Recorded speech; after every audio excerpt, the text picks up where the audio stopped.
अस्सलाम वालेकुम स्टूडेंट, आप देख रहे हैं मेरे यूट्यूब चैनल तालीम तरबियत की दुनिया। मैं हूं मोहम्मद यासर इकबाल। स्टूडेंट, हमारे पास प्रैक्टिस नंबर जो 10 है चैप्टर 1 की, उसमें एक दो क्वेश्चन है मैंने लिख दिए हैं, साथ साथ मैं आपको एक्सप्लेन कर देता हूँ। अब वो कह रहा है कि एक प्रॉपर्टी एजेंट है, वो एक घर बेचता है। घर जो बेचता है वो कितने में सेल करता है? $5,28,000 में क्या करता है? बेच देता है। ठीक है जी। जो एजेंट है उसकी जो कमीशन का रेट है, परसेंटेज ऑफ कमीशन है, वो 2% लेता है। तो बताएं कि अमाउंट ऑफ कमीशन उसने कितनी बनेगी उसकी, कि उसने कितना परसेंट, यानी कि जो 2% अगर इसका लेता है तो उसे टोटल पैसे कितने रिसीव होंगे, कमीशन की अमाउंट कितनी बनेगी। अमाउंट ऑफ कमीशन हमने क्या करनी है, निकालनी है। तो अमाउंट ऑफ कमीशन के लिए हम सिंपल क्या करेंगे, 2% ऑफ टोटल जो सेल प्राइस है उसका होगा। 2% ऑफ सेल प्राइस, यानी 2% ऑफ सेल प्राइस, तो मतलब ये हो जाएगा 2 डिवाइड बाय 100 हो जाएगा। आपको मतलब मल्टीप्लाई और सेल प्राइस की जगह कितना आ जाएगा, $5,28,000 जो है हमारे पास आ जाएंगे। इन दो जीरो को इन दो जीरो से कैंसिल कर देंगे। 2 मल्टीप्लाई बाय 5280, ये जीरो है। ठीक है, 0 2 8 16 6 1 के 2 2 0 4 1 5 एंड 2 5 10, तो $10,560 जो है उसका कमीशन बनेगा अगर वो एक जो घर है वो बेचता है 5,28,000 में, वो घर बेचता है तो उसका कितना बनेगा, $10,560 बनेगा।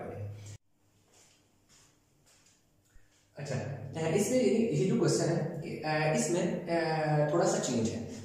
इसमें जो आंसर है ना, आंसर है इसमें वो तकरीबन आप कह सकते हैं क्वेश्चन है। इसमें जो क्वेश्चन है इसमें हमें वो आंसर चाहिए। इन दोनों में डिफरेंस क्या है? पहले वाले क्वेश्चन में उसने कह दिया कि भाई एक घर है वो $5,28,000 में एक एजेंट ने बेच दिया और उसकी परसेंटेज की जो परसेंटेज है ना, कमीशन का जो परसेंट है, यानी कितने परसेंट उसने कमीशन लिया, 2%। कह रहा था अगर वो 2% कमीशन ले और वो घर बेचे 5,28,000 में तो कितने उसके पैसे बनेंगे कमीशन के। जबकि इस वाले क्वेश्चन में वो कह रहा है कि एक बंदा जो 25,375 रुपीज उस बंदे ने कमीशन ले लिया और जो कमीशन उसने जिस रेट से लिया वो रेट कितना था, 3.5%। यानी उसने जो चार्ज किया पार्टी से कमीशन, उसने क्या किया, 3.5% के हिसाब से चार्ज किया। उसको टोटल कमीशन बना $25,375। अब वो कह रहा है कि बताएं कि उसने घर बेचा, यानी बेचा कितने में, क्या प्रॉपर्टी एजेंट लाजिम है तो है उसने क्या बेचा, प्रॉपर्टी बेची है, तो कह रहा है कितने में उसने बेची। तो उसके लिए हमारे पास sale price equal to amount of commission, आपने सिंपल लिख देना है 375, यानी कितना कमीशन है, percentage of commission divide by percentage of commission 3.5 है, मल्टीप्लाई में आपने 100 कर देना। तो जब आप इसको इससे मल्टीप्लाई कर दो, 25375 दो जीरो और लगा दो और 3.5 से इसको डिवाइड कर देते हैं। जब हम इसको डिवाइड करते हैं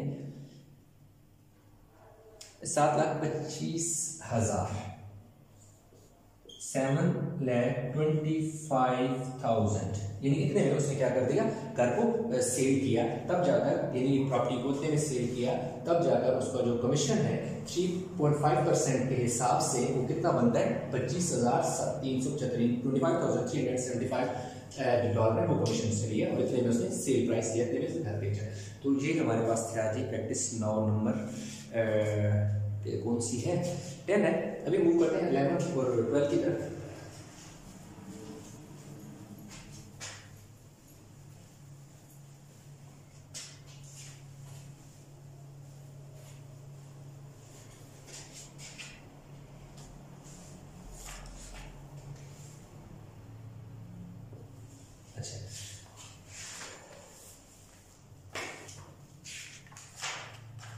स्टूडेंट, जो प्रैक्टिस नंबर 11 है वो ज़कात से रिलेटेड है।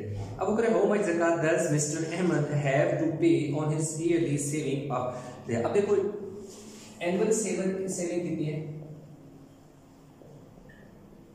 एनुअल सेविंग जो है ना वो ₹4 लाख है। ठीक है जी, 40,000 है, ठीक है, 4 लाख है।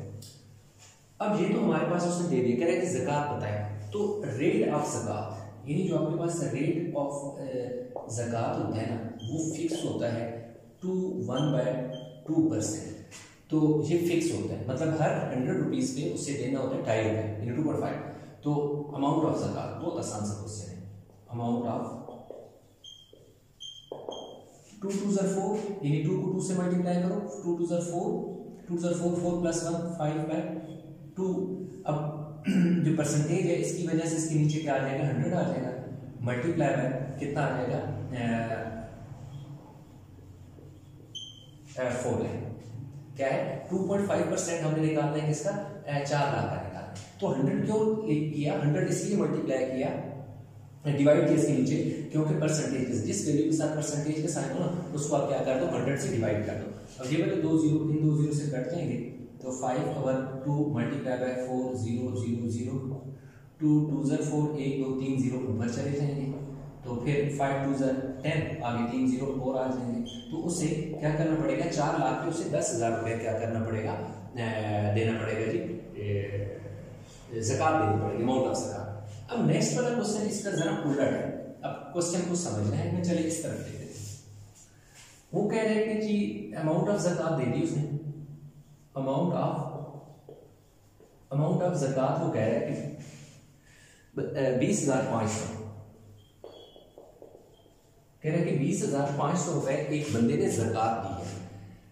अब एनुअल इनकम बताएं, एनुअल सेविंग जो है ना उसकी कितनी हुई है वो बताना लाजिम बात है। इसमें हमें एनुअल सेविंग दी हुई थी, हमने ज़कात बताई। अब ज़कात कह रहा है मैं आपको दे रहा हूँ, मुझे एनुअल सेविंग बताओ, तो लाजिम बात है जहां डिवीजन हुई वहां मल्टीप्लिकेशन होगी, बहुत आसान सा क्वेश्चन है। तो एनुअल सेविंग का निकालने का तरीका क्या है, एनुअल सेविंग इस तरह होगी कि आपके पास जो आया है ना ये वैल्यू टोटल जो आपके पास है, क्या कहते हैं इसका, अमाउंट ऑफ ज़कात वो लिखें, डिवाइडेड बाय 1/2%, यानी कि ये डिवाइड होगा, इधर ये मल्टीप्लाई हुआ था, इधर ये 1/2% जो था वो मल्टीप्लाई हुआ था।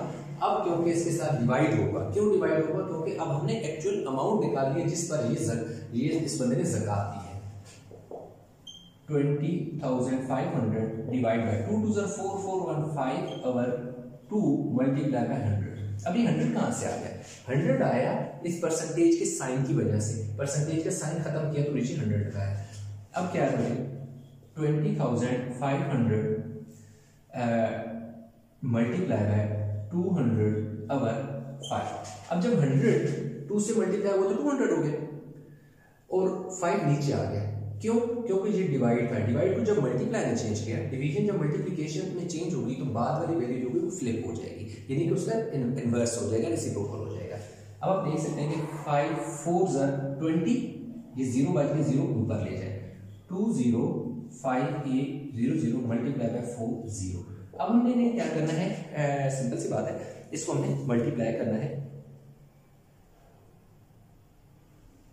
8,20,000 रुपए जो है उसकी एनुअल सेविंग है। अच्छा, इसमें एक चीज मैं आपको बता दूं, आपकी बुक के आखिर में ना उसने क्या दिया हुआ है, 1 लाख रुपए दिया हुआ।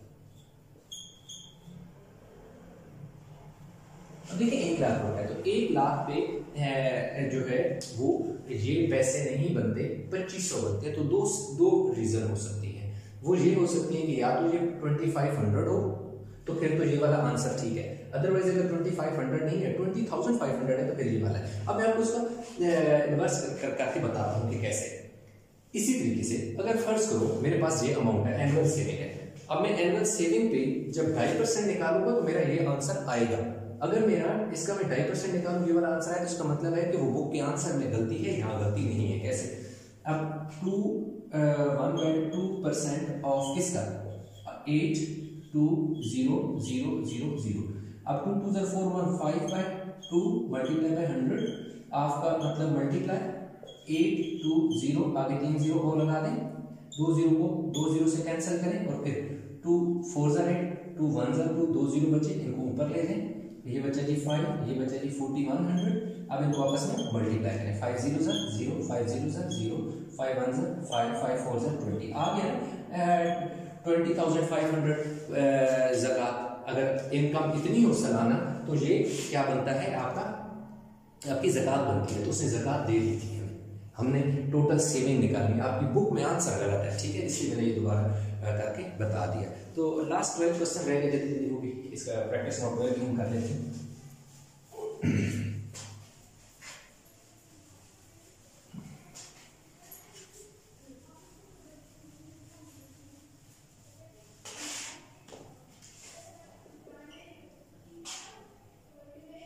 अच्छा, प्रैक्टिस नोट 12 में कह रहा है कि Nawaz earns per month from his farm house, calculate the amount of अशर ही पेज।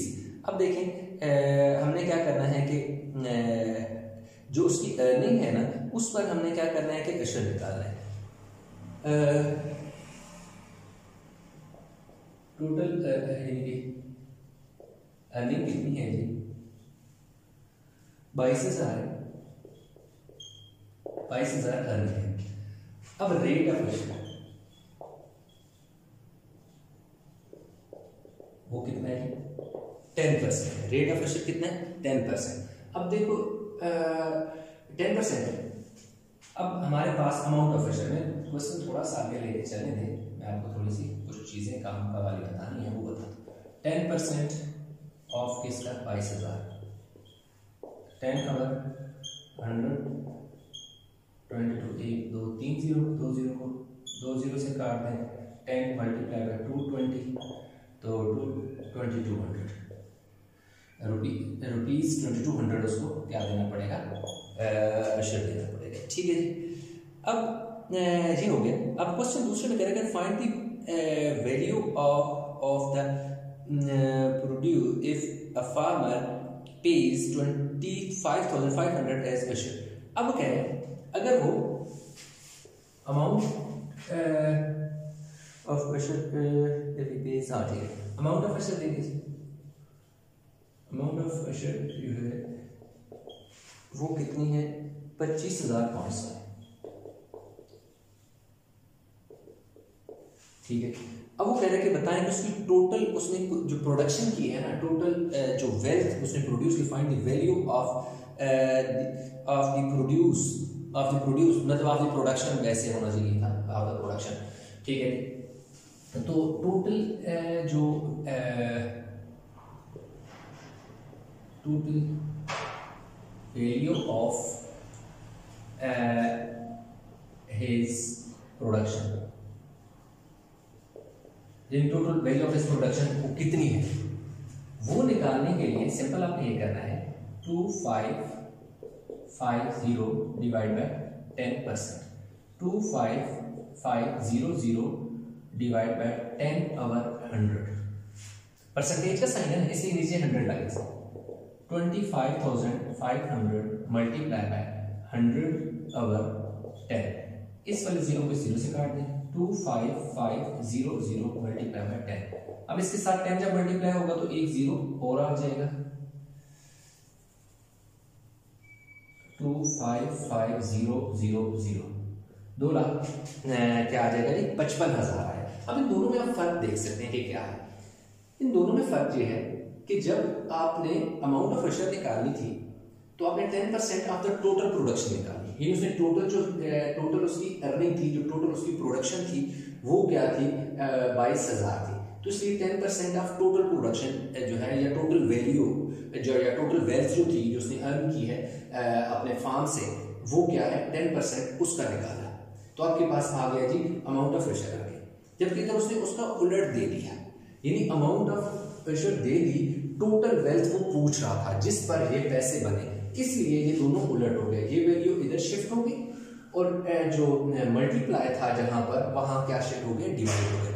जब भी आपको अमाउंट ऑफ अशर दी हो और आपने टोटल अमाउंट ऑफ वेल्थ निकालनी हो तो फिर आप क्या करते हैं, तो अमाउंट ऑफ अशर डिवाइडेड बाय 10%, तो अमाउंट ऑफ अशर इतनी थी और 10% इसलिए डिवाइड का साइन इस तरह 100 इसलिए नीचे आया क्योंकि परसेंटेज का साइन था। फिर अगले वाले क्योंकि डिवाइड को जब मल्टीप्लाई में चेंज हुआ तो ये शफल हो गए, नीचे वाली वैल्यू ऊपर वाली वैल्यू बन गई, ऊपर वाली वैल्यू नीचे वाली बन गई, 0 0 से कैंसिल हो गए, 10 मल्टीप्लाई। तो इसका मतलब है कि उसका टोटल, अब भी इसी वैल्यू को इस हिसाब से सॉल्व करें तो आपके पास ये वाला आंसर आ जाएगा, ठीक है। अच्छा, इसमें मैं तो हमने 10% के हिसाब से निकाल लिया। अच्छा, इसमें अशर की जो वैल्यू होती है एक होती है वो बाय आर्टिफिशियल वे और बाय नेचुरल वे, वो क्या होती है? क्योंकि उसने टोटल यहाँ पर नेचुरल वे से बात की हुई थी, कोई आर्टिफिशियल तरीके की उसने बात नहीं की हुई। तो इसलिए अगर कोई ऐसा वो क्वेश्चन दे देता है जिसमें वो कहता है कि वो बाय आर्टिफिशियल वे, तो फिर उसमें ये जो वैल्यू होती है ना 10% की जगह 5% आ जाता है। मैं सादा से अल्फाज में आपको ये चीज़ सवाल कर रहा हूँ। अगर आपके पास एक खेत है, फसल एक फील्ड है, उसमें फसल उगाई एक बंदे ने, ऊपर से बारिश हुई, बारिश की वजह से वो फसल उग गई और उसको कुछ फायदा हुआ, 1 लाख रुपए उसने कमाया, तो 1 लाख पे उसको 10% देना पड़ेगा जो है एज अशर, यानी कि आम गरीबों में डिवाइड करना, ज़कात के तौर की तरह का ये फसल वाले टाइप का होता है अशर, यानी जो हम जो फार्मर होते हैं ना ये वो देते हैं। अब एक बंदा उसी के साथ का बंदा है, वो क्या करता है कि उसने एक ट्यूबवेल लगाया हुआ है, ट्यूबवेल में क्या करता है कि वो वहाँ पर पानी भी लगाते, लाजमी बात है डीजल भी उसको यूज़ होगा या फिर इलेक्ट्रिसिटी यूज़ होगी अगर कोई ऐसी चीज़ लगाई हुई है, फिर वो फर्टिलाइजर यानी खाद वगैरह भी डालेगा। तो इसलिए क्योंकि उसकी जो प्रोडक्शन होगी उस पर उसकी कुछ एक्स्ट्रा चार्जेस आए होंगे, इसलिए उस पर टोटल जो होता है वो 5% दिया जाता है, 10% नहीं होता। लेकिन कोई नेचुरल वे से होता है, सिंपल फसल लगा दी, वो बारिश की वजह से वो उसकी फसल होगी, उसको फायदा हो तो फिर 10%, और अगर उसने कोई आर्टिफिशियल वे से उसकी ग्रोथ बढ़ाई है तो फिर 5%। तो ये प्रैक्टिस नंबर 12 थी, और जो हमारे पास ये सारा क्वेश्चन हो गई, प्रैक्टिस नंबर 12 था।